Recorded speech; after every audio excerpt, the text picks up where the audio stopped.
बिस्मिल्लाहिर्रहमानिर्रहीम। Dear students, subject है advanced civil engineering surveying, chapter number 4, इसका लेक्चर नंबर 1 है। चैप्टर नंबर 4 है हमारा लेआउट ऑफ स्ट्रक्चर्स, यानी स्ट्रक्चर्स का लेआउट। सबसे पहले इसका इंट्रोडक्शन है। लेआउट ऑफ स्ट्रक्चर्स हम पहले भी एक दो कंस्ट्रक्शन के टॉपिक्स में डिस्कस कर चुके हैं। अगेन यहाँ पे सर्वे में ये टॉपिक शामिल है, स्ट्रक्चर्स का लेआउट। किसी भी प्रोजेक्ट को शुरू करने से पहले एक उसका कंसेप्ट, उसकी एक थ्योरी तैयार की जाती है, जिसके मुताबिक हम उसके एक रफली एस्टिमेट और रफली ड्राइंग्स तैयार करते हैं। फिर जब हमें उसकी अप्रूवल मिलती है, कॉम्पिटेंट अथॉरिटी उसकी इजाज़त देती है, तो हम उसकी complete drawings, complete specifications and after this हम इसकी कंप्लीट एस्टिमेट यानी कॉस्ट मालूम करते हैं। उसके बाद नेक्स्ट प्रोसीजर जो होता है वो हमारा टेंडरिंग का होता है। इसके भी आगे मुख्तलिफ मेथड्स होते हैं। फिर जो भी हमारा कॉन्ट्रैक्टर या डिपार्टमेंट या जो कंपनी हमारा जो प्रोजेक्ट स्टार्ट करती है, उसका फिर सबसे पहला जो काम होता है लेआउट करना, यानी स्ट्रक्चर का ज़मीन के ऊपर निशानात लगाना, लेआउट करना और उसी के मुताबिक आगे काम करना। ये हमारी एक बेस होती है। अगर हमारा लेआउट जो है वो कोई एक्सपीरियंस बंदा करेगा, एक्सपीरियंस इंजीनियर करेगा, और उसमें अगर कोई एरर नहीं होगा तो हम बहुत सी मुश्किलात से, रुकावटों से, या आप ये कह लें कि फाइनेंशियली जो लॉस होता है उससे बच सकते हैं। और हमेशा ये हमें एक्सपीरियंस बंदे से ही लेआउट करवाना चाहिए। जैसे कि सामने एक एग्जांपल है, हमारे पास ड्राइंग दी गई है। इस ड्राइंग के मुताबिक हमने यहाँ पर ये मेंशन किया है कि किसी भी हमने रेजिडेंशियल बिल्डिंग का लेआउट करना है, तो उस लेआउट के लिए हमने एक एक्स्ट्रा ड्राइंग तैयार की है, जो कि हम हर ड्राइंग के लिए तैयार नहीं करते। कुछ कॉम्प्लिकेटेड ड्राइंग्स होती हैं जिनके लिए हम स्पेशल ये ड्राइंग तैयार करते हैं। अदरवाइज़ अगर कुछ सिंपल डिज़ाइन हो तो ये जो आपके सामने अभी प्लान मौजूद है, ड्राइंग मौजूद है, इसके तैयार करने की ज़रूरत नहीं होती। लेकिन यहाँ पर आपके सामने एक एग्जाम्पल है। यहाँ पर आप देख सकते हैं कि ड्राइंग के अलावा जो हमारी डिटेल ड्राइंग होती है, उसके अलावा हमारे पास बहुत सारी कवर डायमेंशंस हैं, corner to corner, edge to as.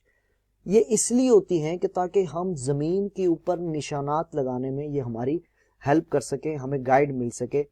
क्योंकि जब आप किसी भी डिटेल ड्राइंग को सामने रखकर ज़मीन के ऊपर जब लेआउट करते हैं, तो सम टाइम आपके सामने वो कॉम्प्लिकेटेड ड्राइंग्स ऐसी होती हैं कि आपको उसमें रुकावट होती है, मसाइल होते हैं, जिस वजह से फिर ऐसी ड्राइंग्स जिसमें हमें मालूम हो कि ये हमें लेआउट में प्रॉब्लम हो सकती है, उसके लिए हम एक स्पेशल ड्राइंग तैयार करते हैं, जिसके लिए हम कह सकते हैं कि लेआउट ड्राइंग होती है वो हमारे पास। और उसमें हमारे पास edge to edge, corner to corner बहुत सारी कवर्ड एक्स्ट्रा डायमेंशंस होती हैं, जिससे हमें लेआउट करने में आसानी होती है। नेक्स्ट हमारे पास जो टॉपिक है instrument for horizontal and vertical control, यानी हम हॉरिजॉन्टल और वर्टिकल कंट्रोल के लिए कौन कौन से आलात या इंस्ट्रूमेंट इस्तेमाल करते हैं। नॉर्मली हमारे पास जो इसके लिए इस्तेमाल होते हैं इंस्ट्रूमेंट, वो theodolite, total station, laser level यानी ऑटो लेवल की एक टाइप है हमारे पास। ये हम तीनों इंस्ट्रूमेंट इस्तेमाल करते हैं और ये आप तीन ऑलरेडी इस्तेमाल कर चुके हैं। थियोडोलाइट आप इस्तेमाल भी कर चुके हैं, इसके प्रैक्टिकल्स भी कर चुके हैं। जो लेवल है इसको भी आप यूज़ कर चुके हैं और इसके प्रैक्टिकल भी कर चुके हैं। एंड देन जो हमारा टोटल स्टेशन है, ये हम थ्योरी का जो चैप्टर है ये कंप्लीट कर चुके हैं। अदरवाइज इसके प्रैक्टिकल नहीं किए, लेकिन इसके बारे में भी मैं आपको बता चुका हूँ कि same as it is a theodolite machine, इसमें सब फीचर्स चेंज होते हैं। और ये हमारे पास किसी भी कॉम्प्लिकेटेड डिज़ाइन के लिए, लेआउट करने के लिए, उसके हॉरिजॉन्टल और वर्टिकल पोजीशंस पे कंट्रोल करने के लिए, उसको एज अ लेआउट इस्तेमाल करने के लिए सबसे ज़्यादा इस्तेमाल होते हैं। नेक्स्ट हमारे पास जो टॉपिक है नेसेसिटी ऑफ सेटिंग आउट, यानी सेटिंग आउट की ज़रूरत। ये हम इंट्रोडक्शन में भी पढ़ चुके हैं कि किसी भी प्रोजेक्ट को स्टार्ट करने से पहले हमें प्रॉपर लेआउट की ज़रूरत होती है। अगर हम प्रॉपर लेआउट उसका नहीं करते, ज़मीन पर निशान नहीं लगाते, तो बहुत से काम में रुकावटें होंगी, बहुत से काम में एरर होंगे, जिनको बाद में एज अ ड्यूरेशन या एज अ कॉस्ट उसको ठीक करना मुश्किल होता है। और इसको हमेशा मैं अगेन यही कहूँगा कि ये काम हमेशा जो है एक्सपर्ट बंदे से, यानी एक्सपीरियंस इंजीनियर बंदे से ही करवाना चाहिए। इससे अगला जो टॉपिक है उसमें आप एक चीज़ और भी देखेंगे कि ये मैं एक्सपर्ट या जो एक्सपीरियंस इंजीनियर का जिक्र कर रहा हूँ, वो इसलिए कि बहुत से काम ऐसे होते हैं जिसमें हमारे पास अनएक्सपीरियंस जो लोग होते हैं, या आप ये कह सकते हैं जो लोकल काम करने वाले जो कॉन्ट्रैक्टर्स होते हैं, जो मैसन होते हैं, जब वो ये काम करते हैं तो उसमें बहुत सारे एरर्स आते हैं। उसके बाद 4.0 स्टेजेस ऑफ सेटिंग आउट, यानी सेटिंग आउट की स्टेजेस, सेटिंग आउट के मराहिल या स्टेप्स। नंबर 1 है चेकिंग बिफोर स्टार्ट, यानी स्टार्ट करने से पहले चेकिंग। डियर स्टूडेंट, इसमें बताया जा रहा है कि आप जब किसी भी ड्राइंग या डिज़ाइन को जब कंप्लीट करते हैं और जब आपको उसका अप्रूवल मिलता है तो सबसे पहला काम ही आपका यही होता है कि चेकिंग बिफोर स्टार्ट, यानी आपने स्टार्ट करने से पहले उसको चेक करना है। चेक करने में इसमें सिंपल सी बात ध्यान में रखिएगा कि हमने उसकी जो टोटल बाउंड्री होती है, जो टोटल हदूद होती है, जो टोटल कवर्ड एरिया होता है, हमने उसको कैलकुलेट करना होता है, यानी आपने उसकी बाउंड्री को फाइनलाइज करना होता है। और ये सबसे पहला आपका काम होता है, ताकि आपको ये पता चले कि जो आपकी डिटेल ड्राइंग्स है, क्या हमारे पास वो boundary same as it is या वो कवर्ड एरिया हमारे पास सेम एज इट इज़ है या नहीं। अगर कोई एरर होगा तो हम सबसे पहले उसको डिज़ाइनर से या जो आर्किटेक्चर होते हैं उनसे हम इसको पहले ठीक करवाएंगे। सेकंड हमारे पास पॉइंट है प्राइमरी साइड वर्क्स, यानी प्राइमरी साइड वर्क्स, इब्तदाई जो हमारे वर्क्स होते हैं वो क्या होते हैं, जो आपकी हदूद होती है, जो बाउंड्री भी आप जिसको कह सकते हैं। सबसे पहला काम ये होता है कि आपने वहां पर पैक्स लगाने, और पैक्स लगाने के बाद जो आपका इंटरनल कंस्ट्रक्शन एरिया है, वैसे कुछ प्रोजेक्ट बहुत बड़े होते हैं जिसमें आपकी बाउंड्री के अंदर कंस्ट्रक्शन एरिया लिमिटेड होता है और ओपन एरिया या लॉन टाइप जगह बहुत ज़्यादा होती है। तो जो कंस्ट्रक्शन एरिया होता है उसमें जो एक्स्ट्रा चीज़ें हैं, जो रुकावट वाली चीज़ें हैं, कुछ दरख्त है, कुछ झाड़ियाँ हैं, या और भी बहुत सारी इस तरह की चीज़ें जो कि काम में रुकावट बन सकती हैं, तो आपने सबसे पहले इनको ख़त्म करना। थर्ड पॉइंट है हमारे पास फर्स्ट लेआउट, यानी आपने उसके बाद पहला लेआउट करना है। उसके लिए आपने क्या करना है कि जो आपकी कंस्ट्रक्शन होती है, यानी कंस्ट्रक्शन एरिया जो होता है, उसके आपने बाउंड्री टू बाउंड्री आपने उसके कॉर्नर पे पैक्स लगाने हैं, जिसको हम पहले जिक्र कर चुके हैं कि आपने प्रॉपर निशानदेही करनी होती है। अब आपने पैकिंग आउट, यानी पैग लगाना कि जो आपकी कंस्ट्रक्शन हदूद है, जिसके ऊपर आपने वर्किंग करनी है, जिसके ऊपर आपने काम करना है, कोई घर बनाना है, कोई बिल्डिंग बनानी है। अब वो आपने कॉर्नर टू कॉर्नर मुख्तलिफ पॉइंट्स पर पैग्स लगाने हैं, और ये भी प्रॉपर एक एक्सपीरियंस बंदा ही करता है। वो आप पैग लगाएंगे और उसके दरमियान में मजीद एक तो कॉर्नर टू कॉर्नर पैग लगाएंगे, फिर जहाँ पर आपको मजीद उसको लेआउट को कन्वर्ट करने के लिए, उसको आसानी से मुख्तलिफ पोर्शंस पे डिवाइड करने के लिए आपने नेल्स का इस्तेमाल करना होता है, मजीद पैक्स का इस्तेमाल करना होता है। फिर उसके बाद आपने उसमें स्ट्रिंग, जो डोरी होती है, स्ट्रिंग डोरी या रस्सी, वो बांध कर उसके ऊपर आपने जो लाइम होता है या जो प्लास्टिक पेरिस होता है उसके ज़रिए आपने निशान लगाने।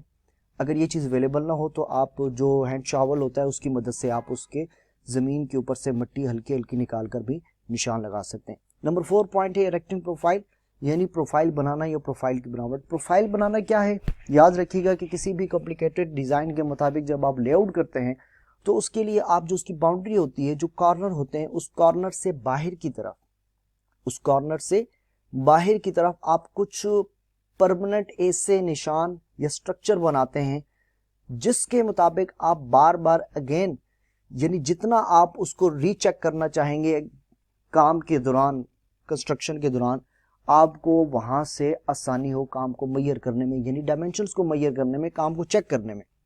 वो जो आप निशान के तौर पर एक आप स्ट्रक्चर बनाते हैं, जो चाहे वो कोई कॉलम हो या चाहे वो कोई बिल्डिंग हो सकती है, चाहे वो कोई दरख्त हो सकता है, तो वो जो मुख्तलिफ जगहों पे आपने वो पॉइंट सेलेक्ट किए होते हैं वो आपके प्रोफाइल कहलाते हैं। नॉर्मली मैं अगर यहाँ पे पीछे जाऊँ तो जो आपके सामने एक स्लाइड है, मैं लेट्स सपोज यहाँ पर शो कर सकता हूँ कि ये आपका यहाँ पर एक प्रोफाइल बनाया जा सकता है, यहाँ पर एक प्रोफाइल बनाया जा सकता है, यहाँ पर एक प्रोफाइल बनाया जा सकता है, यहाँ पर एक प्रोफाइल बनाया जा सकता है, जो किस डिस्टेंस, जो स्पेसिफिक डिस्टेंस पे बनाए जाते हैं, और उसी की मदद से हम अपने किए गए लेआउट को रीचेक करते हैं।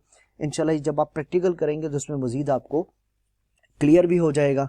जो आप प्रोफाइल लगाते हैं, नॉर्मली इसमें चंद चीज़ें हैं वो जहन में ये रखी जाती हैं कि कम से कम जो आपकी कंस्ट्रक्शन साइड है, यानी जो आपने एक्सीवेशन करनी है एज अ लेआउट, जो आपने निशान लगाए हैं, ये आपके प्रोफाइल ये जो मुस्तकिल निशान है जो कि आपको लेआउट चेक करने में आसानी देते हैं, इसकी मदद से आपकी जो डायमेंशंस होती हैं वो आपको रीचेक करने में आसानी होती है।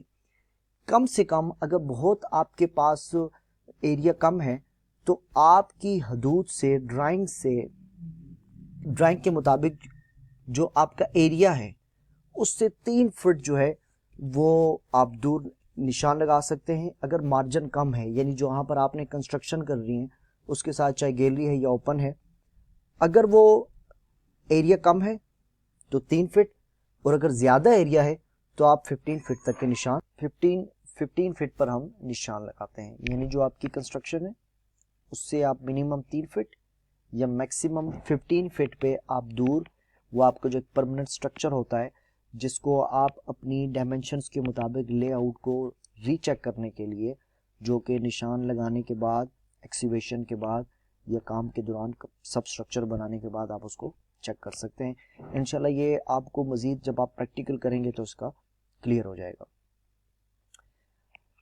नेक्स्ट हमारा जो पॉइंट है, रनिंग ऑफसेट, यानी ऑफसेट लगाना। प्रोफाइल लगाने के बाद जैसा कि हम जिक्र कर चुके हैं कि किसी भी स्ट्रक्चर का लेआउट जब आप करते हैं तो उसको रीचेक करने के लिए प्रोफाइल्स लगाए जाते हैं। तो प्रोफाइल लगाने के बाद उनके कॉर्नर टू कॉर्नर हम निशानात लगाते हैं, और ये निशानात हम जो हैंड शावल है इसकी मदद से भी लगा सकते हैं, जो लाइम होता है, जो हमारे पास प्लास्टिक पेरिस होता है, इसकी मदद से भी हम निशान लगा सकते हैं।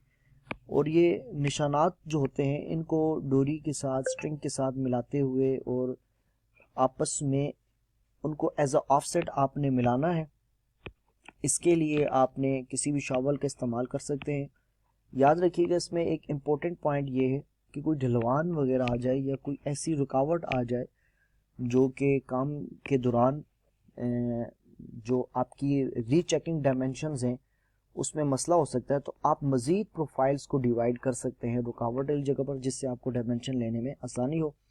और आप जब ऑफसेट लेते हैं, यानी कॉर्नर टू कॉर्नर जो आपके 2 प्रोफाइल थे, जब आप उनको आपस में मिलाएंगे तो वो जो एक लाइन बनेगी, जो एक लाइन ड्रॉ होगी, उसके पैरेलल या उसकी मदद से आप किसी भी डायमेंशन को आसानी के साथ रीचेक कर सकते हैं। और इसको हम कहते हैं नॉर्मली ऑफसेट लगाना। जब हम आप कंस्ट्रक्शन एरिया के साथ कोई भी ऑफसेट लगाते हैं तो इजीली उसको आप मेजरमेंट कर सकते हैं, उसको चेक कर सकते हैं, जिससे आपको पता चल जाता है कि इसमें एरर है या नहीं है। फाइनल चेकिंग, जब आप प्रॉपर मुकम्मल निशान लगा लेते हैं, फिर उसके बाद उसकी एक्सीवेशन होती है, और एक्सीवेशन कंप्लीट होने के बाद जैसा कि मैंने बताया हम प्रोफाइल्स बनाते हैं, प्रोफाइल्स को आपस में मिलाते हैं स्ट्रिंग के ज़रिए, फिर उसके निशान लगाते हैं। अब वो हमारी परमानेंट डायमेंशंस होती हैं स्ट्रक्चर के लिहाज से। अब एक्सीवेशन करने के बाद हम ये चेक करते हैं क्या हमने जो काम किया है, कंस्ट्रक्शन की है, एक्सीवेशन की है, क्या वो डायमेंशंस के मुताबिक ठीक है या नहीं। ये हमारा फाइनल टॉपिक है और इसका प्रैक्टिकल भी है, और इंशाल्लाह इसके प्रैक्टिकल में आपको मज़ीद डिटेल के साथ समझाया जाएगा और आपको कुछ पॉइंट्स मज़ीद इसमें क्लियर हो जाएंगे।